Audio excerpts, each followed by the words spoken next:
Je pense que j'avais vraiment une recherche spirituelle et que dans cette recherche spirituelle, il arrive que parfois on trouve tout le reste. Et du coup, effectivement, je pensais que ça avait des effets positifs. Donc j'ai commencé à explorer, j'ai même commencé à me former.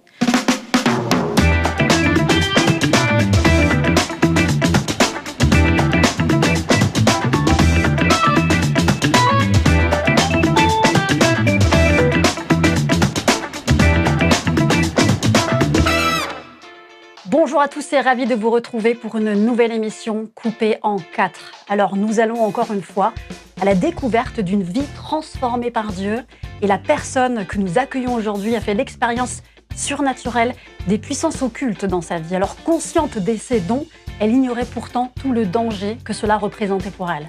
Alors comment a-t-elle réalisé que c'était les ténèbres qui environnaient sa vie et comment a-t-elle pu enfin vivre dans cette lumière ? Eh bien, c'est ce que nous allons découvrir avec le témoignage de Madina Sissoko. Bonjour Madina. Bonjour. Bienvenue dans cette émission. Moi, je suis très contente de t'accueillir avec nous aujourd'hui. Alors, comme je le disais à l'instant, nous allons découvrir ton histoire, juste incroyable. Mais avant cela, j'ai besoin de savoir qu'est-ce que tu aimerais que je fasse avec tes cheveux. Alors, je pense qu'on peut partir sur un joli chignon. Oui, alors je sais que quand tu m'as vu en off, tu as dit « Ah, j'aime bien ton petit chignon, ça me plairait bien, ce genre de choses-là ». Donc aujourd'hui, on va mettre exceptionnellement la coupe de côté. On va se concentrer sur du coiffage, donc. Oui. Hein, on va essayer de... On va boucler un petit peu tout ça en le lissant quand même un peu, faire de la plus grosse boucle et je vais te faire un petit chignon sympathique qui, je pense, ira très bien avec ta tenue en plus. Parfait. Parfait. Alors, passons à présent, Madina, à ton témoignage. Donc, toi, tu es née dans une famille relativement croyante. Oui. Puisque tu as un père d'origine malienne et musulman. Oui. Et une mère française de confession catholique. Oui, effectivement, à la maison, tout le monde a toujours été très croyant. Il n'y avait pas forcément de pratique particulière et encore moins de l'enseignement, mais tout le monde a toujours cru en Dieu. Moi, j'ai toujours cru en Dieu. Ça n'a jamais été une question. Est-ce qu'il y a un Dieu ? Pour moi, ça a toujours été une évidence. Donc ça, c'était une évidence pour toi. Oui. Et tout en pensant d'ailleurs que mélanger certaines croyances n'était pas forcément antinomique. Exactement. Je pensais qu'à partir du moment où on croyait, je pensais que tout pouvait découler finalement de Dieu. Voilà. D'ailleurs, tu avais aussi commencé à explorer un petit peu le monde des thérapies holistiques, telles que le Reiki, la clairvoyance et puis ce genre de choses-là en fait. Oui, tout à fait. En fait, je pense que j'avais vraiment une recherche spirituelle et que dans cette recherche spirituelle, il arrive que parfois on trouve tout le reste. Et du coup, effectivement, je pensais que ça avait des effets positifs.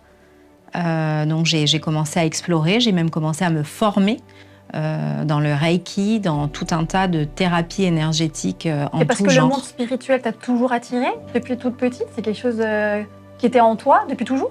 Oui. Après, j'ai grandi dans un milieu où c'était très présent pour différentes raisons. Au Mali notamment, il y a énormément de pratiques de sorcellerie, donc le monde spirituel est très présent. Et moi, j'ai grandi dans la peur en fait de tout ça, et j'ai surtout cherché comment je pouvais me protéger en fait de toutes ces choses. Ouais, et puis surtout, même ton souhait, c'était à la base d'aider les gens autour de toi. Oui. C'est d'ailleurs comme ça aussi que donc, tu t'es formée dans le coaching en développement personnel. Oui, exactement. J'ai passé un diplôme. J'avais vraiment la volonté d'aider les gens autour de moi, ceux qui pouvaient être dans des situations similaires ou dans d'autres types de situations d'ailleurs. Ouais. Mais j'avais vraiment cette volonté. J'ai l'impression que j'ai toujours été là pour aider en fait. Donc ça part en plus d'une très bonne attention, j'ai envie de dire. Et c'est là aussi que tu réalises qu'au travers de ces séances de coaching, puisqu'après tu maîtrises un peu tout ça, finalement, tu commences à glisser tout doucement dans des pratiques occultes. Oui, tout à fait. Je me mets à avoir des espèces de visions, à utiliser des cartes, etc. Et puis ça fonctionnait. Enfin, c'était bénéfique finalement. Et j'avais vraiment l'impression que Dieu m'avait donné ça de manière à pouvoir aider les gens, en fait, que c'était des outils qu'il avait mis à ma disposition. Oui, voilà. parce que c'était une vraie réussite, apparemment, tout ça. Oui, complètement. Dans les pratiques que tu faisais. Oui. En fait, là, à ce moment-là, tu te découvres un vrai don. Oui. Ouais. Oui, et puis j'en étais contente en fait, parce que je me disais, je vais pouvoir vraiment les aider, je vais pouvoir aller même encore plus loin que ce que moi j'avais pu imaginer. Et j'étais sollicitée, les gens venaient, ils avaient besoin d'aide. Et Et dans ta tête, tu faisais ça au nom de Dieu ? Tout à fait. Et je me disais vraiment, mais c'est Dieu qui m'a équipée comme ça pour que je puisse aider les gens. Seulement voilà, c'est aussi en exerçant tout ça, finalement, que tu commences à vivre ce qu'on appelle des oppressions, des crises d'angoisse, allant jusqu'à parfois même vivre des expériences assez effrayantes. Et ça ressemble à quoi tout ça ? En fait, ça ressemble à un film d'horreur. Ah ouais ? Pour être très clair, oui, parce qu'en fait, c'est difficile à expliquer, ça paraît complètement fou en plus, mais j'avais des attaques, je dormais plus, j'ai eu des choses écrites sur le mur, j'entendais des bruits et surtout je commençais vraiment à avoir des pensées catastrophiques. J'avais vraiment des pensées très négatives, des pensées suicidaires. J'avais l'impression qu'il fallait que soit je me pende, soit je me jette par la fenêtre, soit que je m'ouvre les veines. Ouais, mais ça, c'était des pensées que tu avais ou c'était comme des voix que tu entendais ? C'était plus comme des voix. Tu ferais mieux de te jeter par la fenêtre ou tu ferais mieux de t'ouvrir les veines. De toute façon, j'avais l'impression que tout était sans issue. Parce que toi, t'aidais quand même les gens. Finalement, tu les aidais. Et oui. Et en les aidant, toi, tu étais de plus en plus sous l'oppression. Tout à fait. Et c'était vraiment de plus en plus fort, jusque quand on ne dort pas, en plus, c'est compliqué à gérer. Oui. Et moins je dormais et plus je me réfugiais dans des pratiques occultes en essayant de me sortir de là où j'étais. En t'écoutant, Madina, c'est vrai qu'on se rend bien compte qu'il fallait vraiment une intervention divine dans ta vie pour que les choses changent.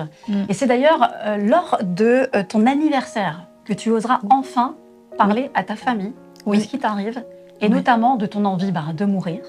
Alors comment peut-on passer des ténèbres à la lumière lorsqu'on a allé aussi loin dans les pratiques occultes? Eh bien ça, c'est ce que tu vas nous expliquer dans la seconde partie de cette émission Coupée en 4. Et donc on poursuit ton témoignage, Madina, ce témoignage qui nous tient quand même pas mal en haleine, en comprenant bien que l'étau des sciences occultes se resserre sur ta vie. Et c'est grâce notamment à un coup de téléphone avec une personne chrétienne que tu commences, on va dire, à ouvrir les yeux sur ce qui se passe réellement dans ta vie. Oui, tout à fait.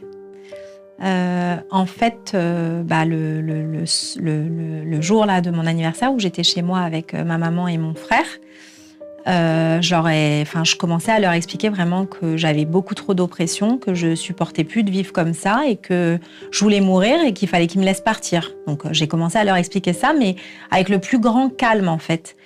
Et du coup, mon frère a décidé de contacter une amie qui devait arriver quelques jours après pour mon anniversaire. Mais elle lui dit, mais qu'est-ce que tu veux que je fasse ? Je sais pas quoi faire.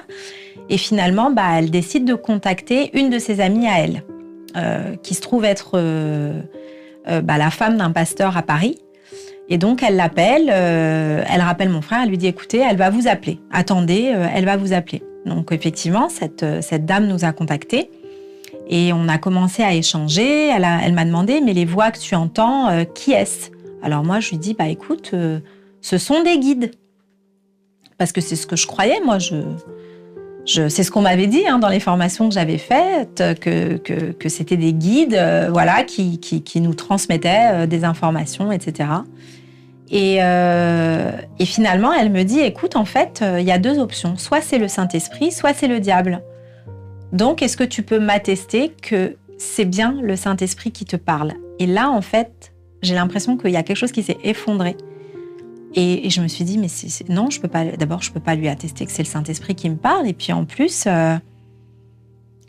c'était terrible. J'avais l'impression de perdre tous les repères et que tout s'écroulait. Et donc, elle m'explique, Si c'est pas le Saint-Esprit, bah c'est le diable. Et là, je m'écris, mon Dieu. Enfin, j'étais complètement catastrophée. Et je me rends compte en fait vraiment de ce qui se passe. Et puis je comprends aussi, je fais le lien avec l'état dans lequel je suis, tout ce que je ressens, toutes les oppressions, les nuits blanches, les expériences diverses et variées qui ressemblaient à des films d'horreur plutôt qu'à une vie. Ça veut dire quoi, ça ressemblait à des films d'horreur? Bah, c'est des choses qui sont complètement... Enfin, déjà, j'avais beaucoup de mal à dormir. J'entendais des choses qui bougeaient dans le placard. Un jour, je me réveille, j'avais des inscriptions sur mon mur. C'est compliqué à gérer, en fait. Et d'ailleurs, lorsque tu réalises que tu peux pas tester, que finalement, c'est le Saint-Esprit... Oui. Donc là, est-ce qu'on peut dire que tu commences que tu te rends compte que tu es dans le mensonge? Oui. Et que d'un coup, tu décides de vivre quelque chose de vrai avec Dieu? Ça se passe comment?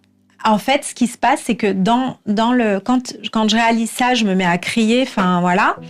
Et là, la personne en question nous dit, écoutez, est-ce que vous voulez accepter Jésus dans votre vie, comme votre Seigneur, votre Sauveur?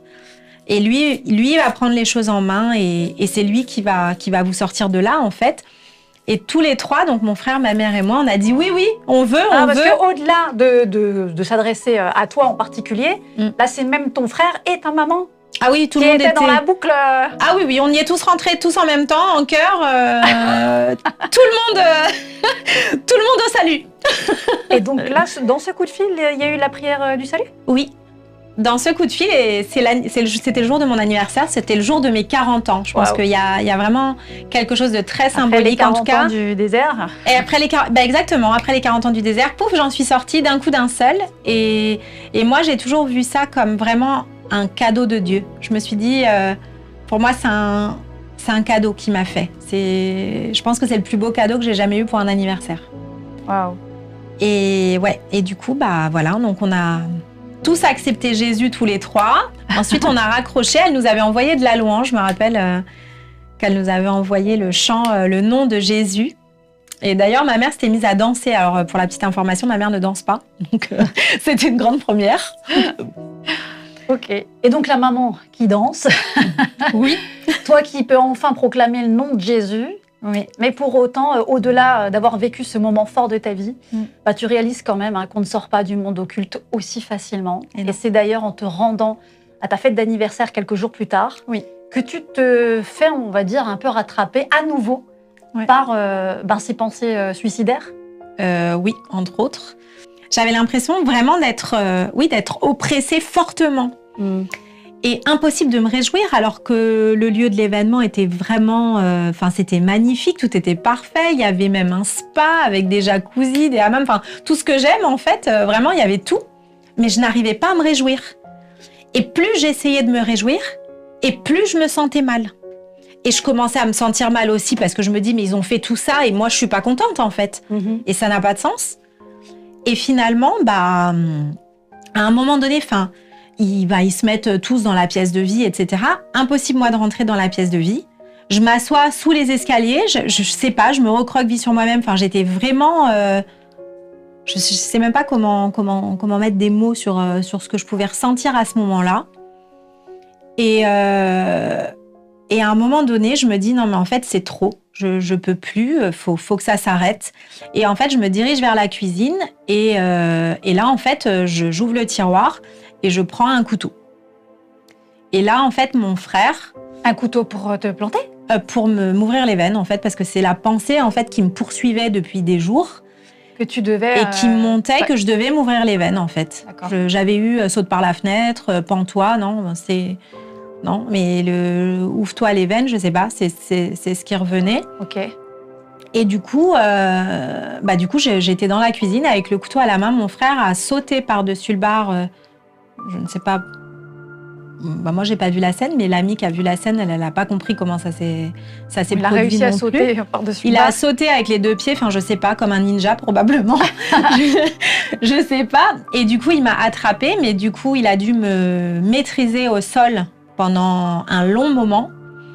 Et d'ailleurs, ce que lui décrit, c'est que j'avais vraiment énormément de force, en fait. Et mon frère est quelqu'un qui a quand même beaucoup de force. Moi, je suis...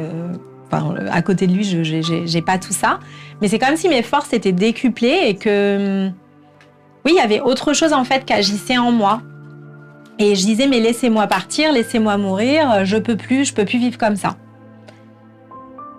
Et du coup, l'amie qui nous avait mis en contact avec la femme du pasteur de Paris, elle savait pas quoi faire et du coup, elle a appelé cette amie en haut-parleur et elle lui dit, écoutez, elle va pas bien, elle est au sol, elle veut absolument s'ouvrir les veines.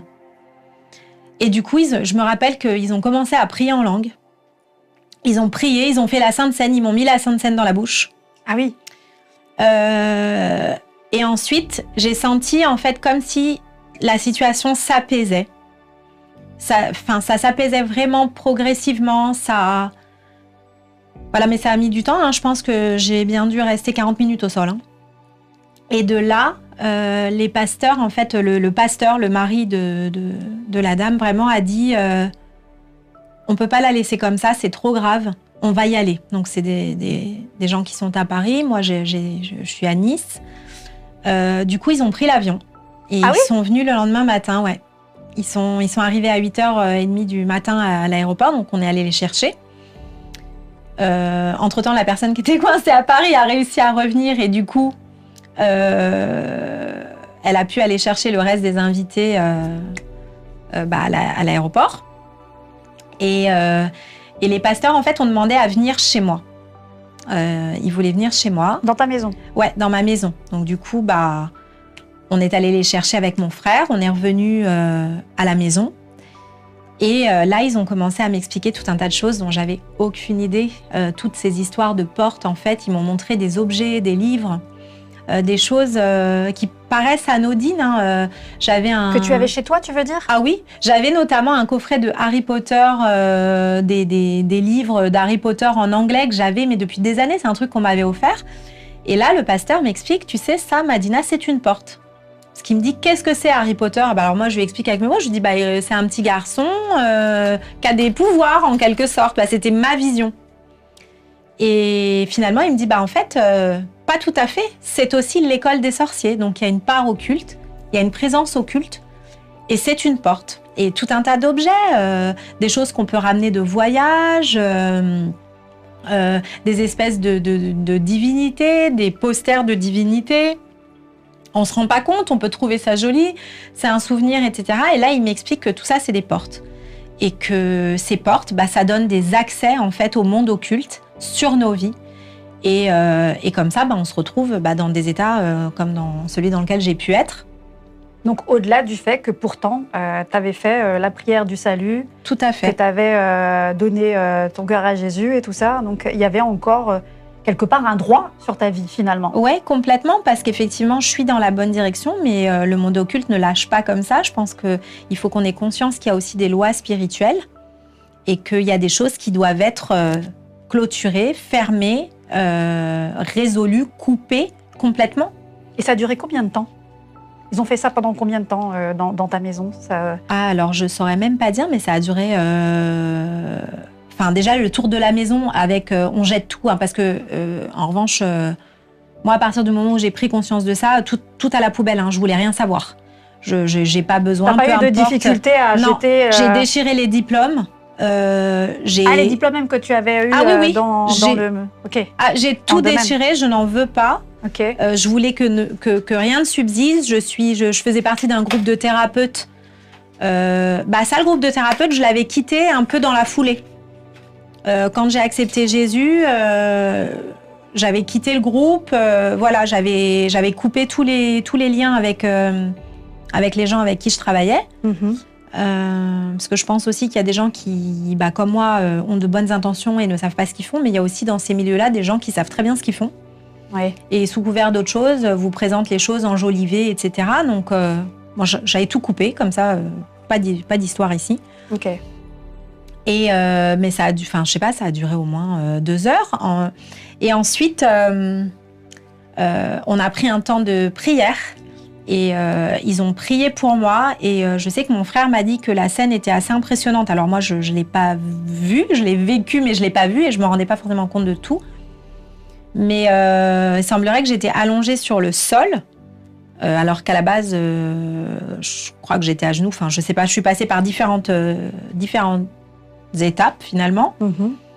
Et mon frère me dit, mais tu t'es mise à ouvrir la bouche comme si, il y a des choses qui en sortaient.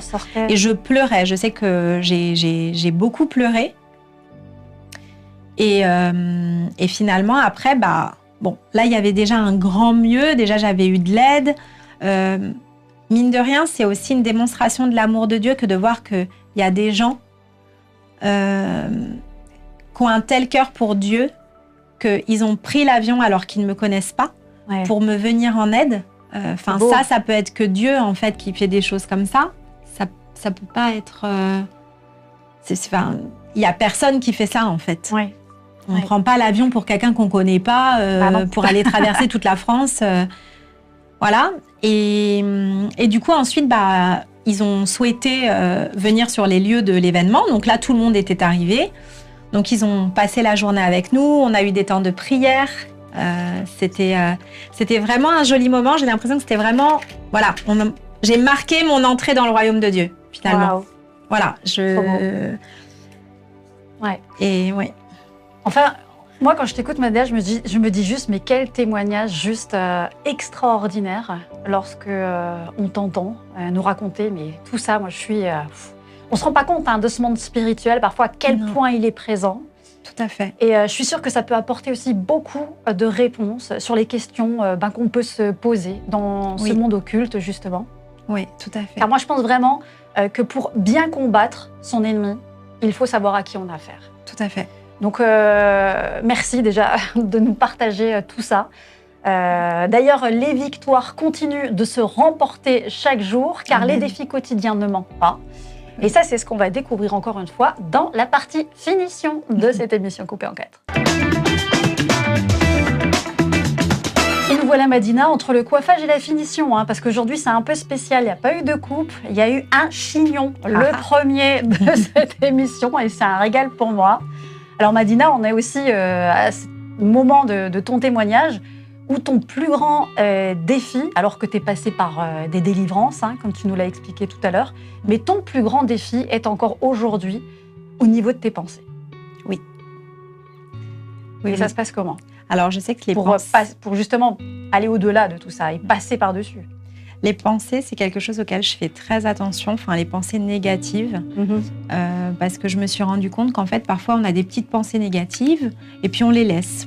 Mais je pense que c'est comme des petites graines et qu'une petite pensée négative, elle va engendrer une deuxième pensée et qui sera un peu plus grosse, etc. Et ensuite, ça vient cheminer vers le type de pensée que j'ai pu avoir avant et contre lesquelles je me suis vraiment battue fortement. Et en réalité, je fais en sorte en fait vraiment d'être disciplinée et de m'en référer à la parole, parce que Dieu nous a donné sa parole. C'est aussi un outil, c'est aussi une arme. Il est dit dans la parole que c'est l'épée à double tranchant. Et en fait, quand j'ai une petite pensée qui essaye de venir m'embêter, si je peux parler comme ça, je la traite tout de suite avec la parole. Je regarde, je vais aller lire un verset ou je vais passer du temps dans la parole pour éviter que cette petite parole, elle devienne une grosse parole que je vais avoir après plus de mal à gérer. Donc j'ai vraiment pris cette habitude d'utiliser la parole aussi comme une arme. Et de comprendre au final que tu peux avoir la maîtrise de tes pensées. Tout à fait. Et d'ailleurs, dans la Bible, il est parlé du renouvellement de la pensée. Et je pense que c'est vraiment intéressant et important de se focaliser là-dessus, puisque ça fait partie aussi du cheminement dans la vie avec Dieu. Que de renouveler sa pensée, de renouveler son intelligence. S'il nous invite à le faire, c'est que c'est nécessaire, en fait. Et du coup, je m'efforce, en tout cas, d'aller vraiment dans cette direction-là. Et de prendre, c'est vrai, les armes spirituelles. Tout à fait. Pour lutter contre ces attaques aussi spirituelles, il faut bien le nommer. Oui. Donc on peut dire aussi que ça y est, tu as trouvé le mode d'emploi de la parole de Dieu sur ta vie. Une vie aujourd'hui transformée par sa puissance, par son amour pour toi. Et ça, c'est ce que tu vas encore nous confirmer dans la dernière partie, dans la partie vraiment finition, ça y est, de cette émission coupée en 4. nous voici à présent, Madina, à ce moment de ton témoignage où nous allons découvrir comment, après tout ce que tu as traversé, tu vis aujourd'hui cette vie juste transformée, puisque j'ai cru comprendre que tu venais aussi d'intégrer notamment la louange au sein de ton église. Oui, tout à fait. Tout à fait. J'ai intégré la louange nouvellement, puisque c'était la toute première fois le 9 avril dernier, donc c'est tout frais. C'est tout frais, oui. C'est tout frais. Voilà, ça je pense que... C'est quelque chose qui est déjà, pour quelqu'un qui était dans le monde occulte, c'est pas une mince affaire, on va dire, que de se retrouver du coup carrément dans la louange. Oui. Et puis tu t'es aussi formée, tu as fait une école biblique? Alors oui, et je continue d'ailleurs parce que du coup je viens de terminer ma première année à l'école Charis, Bible College. Donc, Wow. Voilà, donc je vais entamer la deuxième année au mois de septembre prochain. Ok. J'ai vraiment à cœur en fait de continuer dans la parole, de continuer d'étudier, vraiment d'aller en profondeur et de continuer de développer ma relation avec Dieu, de servir dans mon église. J'ai la chance vraiment et la grâce de faire partie d'une très bonne église, l'église de la Riviera à Beau-Soleil. J'ai la grâce aussi d'être vraiment bien entourée. Pour moi, c'est vraiment une grâce et c'est important parce que dans les moments qui sont un peu plus délicats, de savoir qu'on a un soutien spirituel, on a des leaders spirituels qui vont prier pour nous, qui vont nous soutenir, c'est vraiment important. Peut-être tout particulièrement pour moi, compte tenu des défis que je peux rencontrer. Et l'école biblique, c'est une arme aussi, je pense. Ouais, et puis en plus, pour toi qui as connu quand même le monde occulte, est-ce que tu ressens aujourd'hui que Dieu t'utilise aussi pour alerter d'autres? Oui. De comment est-ce qu'on peut facilement glisser justement de l'autre côté? Oui, et d'ailleurs, c'est vraiment quelque chose que j'ai à cœur parce que je sais ce par quoi je suis passée. Je souhaite à personne d'aller là où j'ai pu aller. C'est d'ailleurs la ruse de l'ennemi, c'est de nous faire sentir bien sur le coup, mais finalement à quel prix? Exactement, parce que lui, il vient toujours collecter en fait. Il nous donne rien gratuitement. Il n'est pas comme Dieu. Dieu nous donne, il nous a donné. Déjà, il nous a déjà tout donné. Mais l'ennemi, lui, déjà c'est un menteur, donc comme ça commence.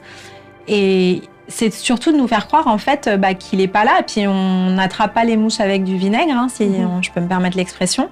Donc il va venir nous faire miroiter tout un tas de choses pour finalement, une fois qu'on est dedans, on ne se rend pas compte et la glissade, ça peut aller loin, quoi. Ouais. En tout cas, moi je trouve ça juste extraordinaire de voir d'où tu viens, Madina, et comment Dieu t'a sorti de tout ça de manière juste miraculeuse. Oui, gloire à Dieu. En tous les cas, merci vraiment d'avoir osé en parler, car c'est quand même la première fois que dans cette émission, une personne témoigne sur le monde de l'occultisme. Et c'est tellement beau de voir combien tu rayonnes aujourd'hui, Madina. En tous les cas, arrive aussi maintenant le temps où tu vas pouvoir découvrir ta coiffure. Et oui.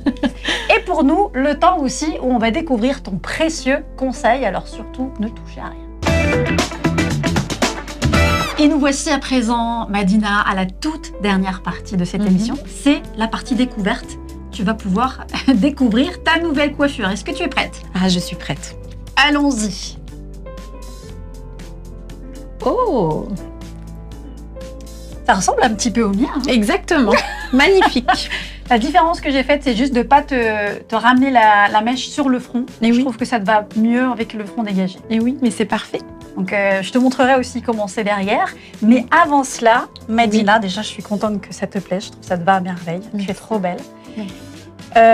Si tu aimerais qu'on retienne quelque chose de bien spécifique de ton témoignage, qu'est-ce que tu aimerais que les internautes retiennent? Que parfois, on peut se retrouver dans des lieux avec les meilleures intentions du monde et que tout n'est pas ce que cela paraît être. Et je pense qu'il est important de s'interroger, de vraiment s'en remettre à Dieu. Je pense que si on a un intérêt ou un attrait pour le monde spirituel, quelle qu'en soit la raison, je crois qu'il est important vraiment de prendre le temps de se remettre devant Dieu, devant la source en fait, et de lui remettre la situation entre les mains afin qu'il puisse nous guider, et surtout de ne pas laisser de place au monde des ténèbres, quelle que soit la petite porte qu'on aurait pu laisser ouverte, vraiment pas aller dans ce genre de direction parce que c'est facile d'y entrer. Mais vraiment s'en remettre à Dieu et à ce qu'on a vraiment dans le cœur, parce que quand on entend la vérité résonne vraiment dans notre cœur. De ne pas avoir peur, quoi. De ne pas avoir peur et non plus de ne pas avoir peur aussi de se confier sur toutes ces choses. D'en parler, en fait. Oui, et d'en parler probablement aux bonnes personnes. Oui. Bah, merci beaucoup, Madina, pour ce précieux conseil. Merci pour ce témoignage aussi qui m'a moi-même bouleversée. D'ailleurs, dans cette émission, à chaque fois, on lance un défi. Et moi, le défi que j'ai à cœur de vous lancer, les amis, cette fois-ci, c'est d'oser parler justement de ce que vous pourriez garder caché dans les ténèbres de votre vie. Vous savez que tant que vous gardez cachés des péchés ou des choses que vous savez être nocifs pour vous ou pour votre relation avec Dieu, eh bien, ça sera difficile pour vous de vous en sortir. En effet, tant que c'est pas amené à la lumière, le diable aura un droit sur votre vie. C'est comme si vous lui ouvrez une passerelle pour lui permettre de vous atteindre. Par contre, c'est quand vous allez oser en parler et mettre justement ces choses en lumière que la grâce de Dieu, son pardon, va vous libérer de ce qui vous tenait captif. Amen. Donc moi, je répète exactement ce que tu as dit. N'ayez pas peur, n'ayez pas honte surtout, car Dieu, il est capable de tout pardonner. Rien de ce que vous avez fait ne peut vous empêcher, et ne peut empêcher Dieu de continuer de vous aimer. Voilà ce que j'avais envie de vous dire aujourd'hui. Alors merci encore Madina pour ce moment juste extraordinaire. Merci pour ton témoignage. Et puis si vous aussi ce témoignage vous a touché, vous a parlé, n'hésitez pas alors non seulement à partager peut-être cette émission autour de vous, mais aussi à nous laisser bien sûr tous vos commentaires sous la vidéo et cette émission. Si elle vous plaît aussi, n'hésitez pas à vous abonner sur notre chaîne YouTube pour continuer de découvrir encore d'autres témoignages qui, je le crois, vont aussi, voilà, comme aujourd'hui, je l'espère, vous encourager. En attendant, eh bien moi je vous dis à très bientôt pour une nouvelle émission coupée en 4 avec bien sûr un nouvel invité et puis aussi un nouveau témoignage. Bye bye. Bye bye.